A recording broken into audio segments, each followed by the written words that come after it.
नमस्कार संगवारी हो, स्वागत है आप मन के मोर चैनल राज रानी सिटी व्लॉग में। आशा करता हूँ आप मन एकदम बढ़िया स्वस्थ मस्त और मैं भी बढ़िया हूँ संगवारी हो। तो अभी ना पति दे रहे तो वो आगे समय है ना अपन बेटू कर मिले बार और अभी सोहर चालू हो गए संगवारी हो। चलो आप मला सोहर ला दिखाऊँ कौन कौन डांस कर तरह मैं आ गई थी देख दो बाबू ला मैं आ तो संगवारी चलो दिखाऊँ आपका।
जीरो पूरा लड़का के बड़े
गजरा लगा दो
संगवारी हो, क्या नाम है?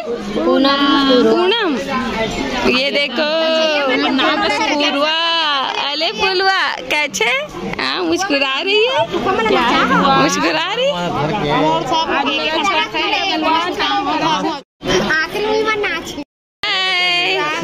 संगवारी हो, ये क्यूटी के आज छठी वाला कार्यक्रम सुनना नाचे यहाँ मन है, यहाँ दे मन थक के बैठे है दई। हाँ, ये तो अच्छा मजाक हो गई। तो यहाँ देख तुम और हालत ला देखो, पसीना से मैं पूरा नहा रही हूँ। ऐसे लागत के पानी स्मूथ है, देखना रे तुलेस और तोरल देखना रे, लेकिन तो से ज्यादा मैं दिखो रे। मैं पोछा था ना भाई, बाप रे इतना पसीना पसीना। संगवारी देखो पसीना ला, अब मैं दोपहर करके रेडी हूँ, हालत खराब हो चुके है। और प्रसाद रुकना ही सीधा हाथ से लेवा। हाँ ही ना, ये देख बाटा तो ये दे आगे से ना बाटा था, बटे थे। अरे दे संगवारी वो बना लेते चलता दे संगवारी हो। जीजू हरे है, जीजा हर दद्दा इतना पसीना से क्यों में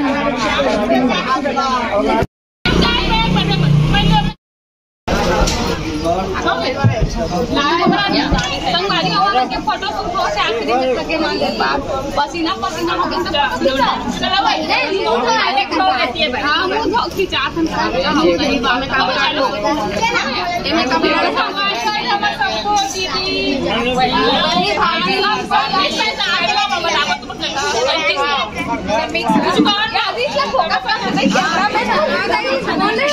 फोकस करो।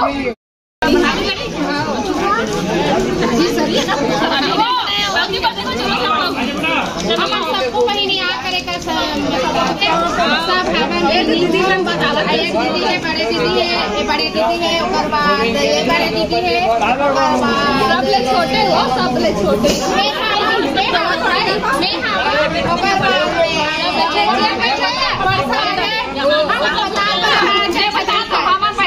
इंट्रोडक्शन